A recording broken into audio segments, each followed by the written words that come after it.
Hello friends, ఈరోజు మీకు నేను స్టాక్ మార్కెట్ అంటే ఏంటి, అసలు స్టాక్ మార్కెట్లో షేర్ మార్కెట్ అంటే ఏంటి, అలాగే ట్రేడింగ్ అంటే ఏంటి, ప్రతి ఒక్కటి చెప్తున్నా.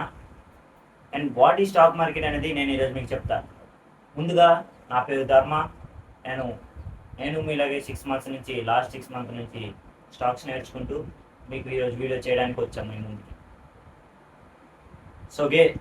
సో గాయస్, అసలు స్టాక్ మార్కెట్ అంటే ఏంటి, షేర్ మార్కెట్ అంటే ఏంటి అంటే మీలో చాలామంది గ్యాంబ్లింగ్ ఆర్ ఇంకేదైనా అనుకోవచ్చు. బట్ రియాలిటీలో అది ఒక బిజినెస్. సింపుల్గా చెప్పాలి అంటే పేద తరగతి అలాగే మధ్య తరగతి వాడిని ధనికులను చేస్తుంది.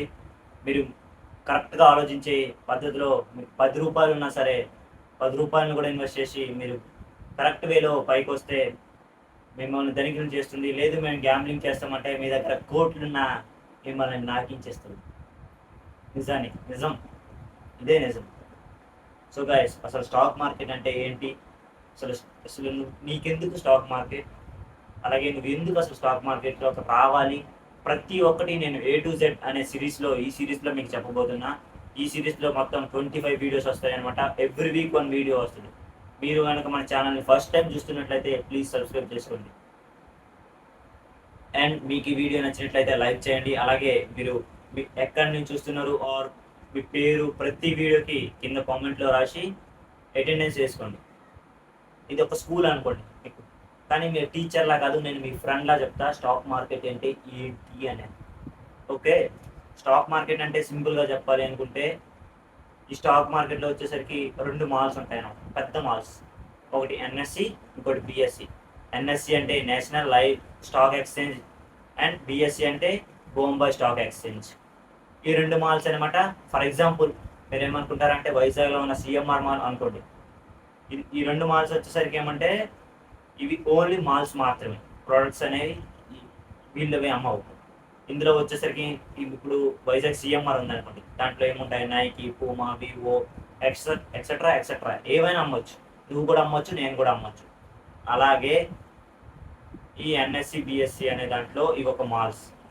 దీంట్లో రిజిస్టర్ అయ్యి సెబీతో వెరిఫై అయిన కంపెనీస్ దీంట్లో వచ్చే షేర్లు అమ్ముతాయి. అసలు షేర్లు అంటే ఏంటి, అసలు షేర్లు ఎందుకు అమ్ముతాయి, ఈ షేర్లు అమ్మడం వల్ల వాళ్ళకు బెనిఫిట్ ఏంటి, అసలు షేర్లు మనం కొనడం వల్ల మనకు బెనిఫిట్ ఏంటి అని మీకు వచ్చే డౌట్స్ నేను క్లారిఫై చేస్తాను. ఏం లేదు గైస్, షేర్స్ అంటే మీరు ఫర్ ఎగ్జాంపుల్ ఒక కంపెనీలో ఒక షేర్ తీసుకున్నారు అంటే మీరు ఆ కంపెనీలో ఒక భాగం తీసుకున్నారు. ఒక చిన్న భాగం, పెద్ద భాగం మేము ఎక్స్పెక్ట్ చేసేకండి. 0.111 అట్లా ఎంతో కొంత, అది బేస్డ్ ఆన్ ఆ కంపెనీ ఎన్ని షేర్స్ డివైడ్ చేసింది అట్లా ఉంటుందండి. సింపుల్గా చెప్పాలి అంటే ఇప్పుడు రాము అనే ఒక వ్యక్తి అనే ఒక కంపెనీ పెట్టాడు. అనే ఒక కంపెనీ ఎక్కడ పెట్టాడు, మన ఆంధ్రప్రదేశ్లో వైజాగ్లో పెట్టాడు అనుకోండి. ఫర్ ఎగ్జాంపుల్ ఇప్పుడు ఇది మనోడు 1 సంవత్సరం అయింది, బాగా అభివృద్ధి చెందింది. ఇప్పుడు ఆ కంపెనీ నుంచి తన దగ్గర ఆస్తి విలువ 100 కోట్లు. ఈ 100 కోట్లతో నేను మళ్ళీ తెలంగాణలో ఇంకోటి పెడతా, అక్కడ కూడా నన్ను రూల్ చేస్తా అనేసి తను అక్కడ తెలంగాణ వెళ్ళాడు, ఇంకోటి పెట్టాడు. 2 బ్రాంచ్లు అయ్యాయి. అనే బ్రాంచ్లు 2 అయ్యాయి. అది ఏదో కంపెనీ. ఫర్ ఎగ్జాంపుల్ నేను పెట్టుకున్న క్యాబ్ కంపెనీలో అనుకోండి. ఓకే, నేను పెట్టుకున్న క్యాబ్ కంపెనీలో ఇప్పుడు 2 కంపెనీలు అయ్యాయి కదా. ఈ 2 కంపెనీలు మళ్ళీ 1 ఇయర్ అయింది, బాగా అయింది. ఈసారి 200 కోట్లు వచ్చింది 2 కంపెనీల పైన, బాగానే వచ్చింది, అంత బాగుంది. ఈసారి మనోడికి కొంచెం ఆశ పెరిగింది. ఈసారి నేను మొత్తం ఇండియా మొత్తం ఒక 10 బ్రాంచ్లు ఓపెన్ చేస్తాను, ఆల్రెడీ నా దగ్గర 2 ఉన్నాయి, ఇంకొక 8 బ్రాంచ్లు ఓపెన్ చేస్తాను అనుకుంటే ఇప్పుడు ఈ 10 బ్రాంచ్లు కట్టడానికి తనకు అయ్యే ఖర్చు 1000 కోట్లు. ఇప్పుడు మనోడి కాడ ఉన్నదంట 200 కోట్లు, కేవలం 200 కోట్లు. ఇప్పుడు మనోడికి 800 కోట్లు ఎక్కడి నుంచి వస్తాయి?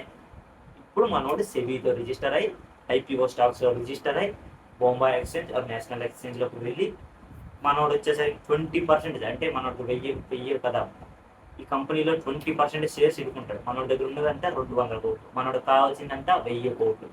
ఇప్పుడు మనోడికి 200 కోట్లు ఆల్రెడీ ఉంది, అంటే ఇంకా 800 కోట్లు కావాలి. కాబట్టి తను ఏం చేస్తాడు అంటే సెబీతో కనెక్ట్ అయ్యి ఈ స్టాక్ ఎక్స్చేంజ్లోకి వచ్చి ఈ 800 కోట్లు ఒక 1000 షేర్లు చేశాడు అనుకోండి. ఒక 1000 ఎందుకు ఒక 1,00,000 షేర్లు చేశాడనుకో, ఒక్కొక్క షేర్ ఎంత అవుతుంది అప్పుడు? రూ. 8,000 అవుతుంది. 8,000 సంథింగ్ 80,000 కరెక్ట్‌గా నాకు తెలియదు. రూ. 8,000 అవుతుంది ఒక స్టాక్. ఇప్పుడు ఈ 1000 షేర్లు అనేవి మొత్తం వదిలేస్తాడు. 1000 కాదు 10,000 షేర్లు వదిలేసాడు అనుకోండి, లేదా 1,00,000 షేర్లు, ఎన్ని షేర్లు, ఒక షేర్ వాల్యూ 8,000 అనుకోండి. ఓకే, ఇప్పుడు మనోడు వదిలాడు, మొత్తం షేర్స్ ధన ధన ధన ధన ధన మార్కెట్లో కొనేసాడు. 800 కోట్లు వస్తుంది. మనం ఆల్ ఓవర్ ఇండియా పెట్టాడు. పెట్టేసిన 10 బ్రాంచ్లు సక్సెస్ఫుల్గా ఓపెన్ చేశాడు. బాగా రన్ అవుతుంది ఆల్ ఓవర్, బాగా మంచి మార్కెటింగ్ అవుతుంది, మంచి ఇన్కమ్స్ వస్తున్నాయి. మనోడిది ఇప్పుడు మనోడు కరెక్ట్గా 2 ఇయర్స్ తర్వాత మనోడికి వచ్చేసరికి ఇప్పుడు ఈ 800 కోట్లు 1000 కోట్ల కంపెనీ కాస్త 3,000 కోట్లు అయింది అనుకోండి. 3,000 కోట్లు అయింది అంటే మనోడిది ఇందులో షేర్ ఎంత? 20%. 3,000 20% ఎంత? 600 కోట్లు మనోడు సొంతది. ఇంకా ఈ 2,400 కోట్లు ఉందే వ్యవధి అనుకుంటున్నాను. 800 కోట్లు పెట్టారు చూసావా, ఒక స్టాక్ 8,000 పెట్టుకున్నారు చూసావా, ఈ 8,000 పెట్టిన స్టాక్ కాస్త 24,000 అయింది. ఎప్పటికీ 2 ఇయర్స్ తర్వాత. ఓకే, ఇదే షేర్ మార్కెట్. ఇప్పుడు మనోడు ఉంచుకోవచ్చు, అది లాంగ్ టర్మ్లో హోల్డ్ చేసుకోవచ్చు, ఆర్ అమ్మేయవచ్చు, ఏదైనా చేయొచ్చు. ఇది స్టాక్ మార్కెట్ అంటే సింపుల్గా చెప్పాలంటే. ఇదే షేర్స్ అంటారు, స్టాక్స్ అంటారు, వీటినే అంటారు హోల్డింగ్స్. ఇప్పుడు నువ్వు కొనుక్కొని ఇయర్స్ 100 సంవత్సరాలు నువ్వు దాచుకున్నా పర్లేదు, ఆ కంపెనీ ఉందన్నాను. లేదు ఈరోజు నువ్వు కొన్నా, రేపు నీకు ప్రాఫిట్ వచ్చింది, నువ్వు అమ్మేయచ్చు. లేదు నీకు బాగా లాస్లోకి వెళ్ళిపోతుంది, మరి కంపెనీ లేకదు అనిపించింది, అమ్మేయచ్చు. అది నీ ఇష్టం, అది నీ థింకింగ్. ఇది కూడా నేను చెప్తా, ప్రతి ఒక్కటి చెప్తా. ఈ 25 పార్ట్స్లో ప్రతి ఒక్కటి మీకు చెప్తా. ఓకే, అండ్ గైస్, మీరు కనుక మన ఛానల్ ఫస్ట్ టైం చూస్తున్నట్లయితే ఐఎమ్ ధర్మ. నేను కూడా మీలాగే 6 months నుంచి అసలు వాట్ ఈ స్టాక్ మార్కెట్ ప్రతి ఒక్కటి నేర్చుకుంటూ వస్తున్నా.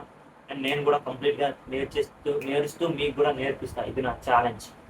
పక్కా వచ్చే 6 monthsలో మీరు కూడా స్టాక్ మార్కెట్లో ఇన్వెస్ట్ చేసేలా, మిమ్మల్ని కూడా ధనికులుగా తీర్చిదిద్దేలా నేను మాటిస్తున్నాను. మీరు మన ఛానల్ సబ్స్క్రైబ్ చేసుకుని ప్రతి వీడియో ఎక్కడ స్కిప్ చేయకుండా చూడాలి. ఓకే ఓకే గైస్, మీకు ఈరోజు వాట్ ఈ స్టాక్ మార్కెట్ అనేది అర్థమైంది కదా. అసలు స్టాక్ మార్కెట్ అంటే ఏంటి?